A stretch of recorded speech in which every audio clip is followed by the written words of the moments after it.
It's the halfway point of South Carolina's football season. The Gamecocks are 4-2, 2-2 in the SEC, about where a lot of people thought they would be, coming off of a 48-22 win over Arkansas, going into being a game against a Tennessee team that has a whole lot of unknowns. Why don't you start, and we'll go from there. The biggest question is their quarterback position, which reportedly is going to change hands from Quentin Darmody, who has been not really very good this year at all, to Jarrett Guarantano, who's a young, big, former four-star kid who also has not looked particularly good. I think he's averaging something under 3 yards per passing attempt. That's not great. South Carolina historically has had some trouble with first-time starters, notably Drew Lock, Kenny Hill, so that historical precedent, you can kind of read into it whatever you want. I think South Carolina's defense should be in somewhat good shape against this sort of funky offense. They tend to play a lot of two tight end stuff. John Kelly is just a monster running back, but that passing game, you don't really know. I think Guarantano is supposed to be a good runner, but the stats haven't borne that out yet. So it's really a lot of unknowns. As I understand it, Tennessee's still favored. I kind of think South Carolina comes out with maybe a 7-point win, maybe a little bit of a letdown spot off of last week, maybe in the range of 31-24 or 24-17.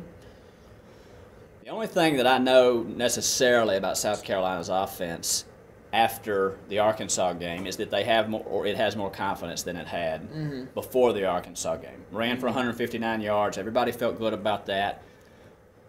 What you saw with Arkansas was the wheels completely coming off of a football team. So I don't know that I put a ton of stock in to say, okay, South Carolina's offense has arrived. Suddenly South Carolina can run the ball. You're going to have to do it back-to-back, week-to-week. They're going to have to do it against more SEC teams. But right now they at least have confidence. And I'm with Ben that I think that confidence is enough to get them over the hump, even in Knoxville, where that place seats more than 100,000, but I don't think they're going to be more than 100,000 there. And if South Carolina starts off well, the people who are there are going to be unhappy. I think South Carolina, despite being a 2.5-point underdog, wins this game. I'm going to say 28-24. I think it'll be close. I don't think it'll be easy. But like last year, where the Tennessee game was a springboard to the second half of the year, if South Carolina can win this game, that puts them at 5-2. With a Florida team that looks beatable and a Vandy team that might just be beaten down at this point. So who knows what could happen.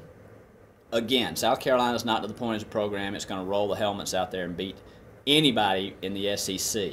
But if the Gamecocks can build on the momentum that they had against Arkansas, they can beat a Tennessee team that's in disarray.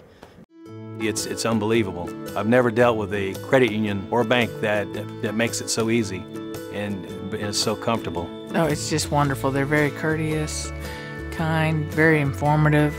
I felt welcome, like this is home.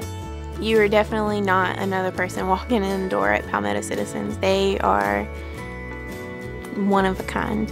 I'm Phil. I'm Karen. I am Joe. I'm Sadie, and I'm a proud Palmetto citizen.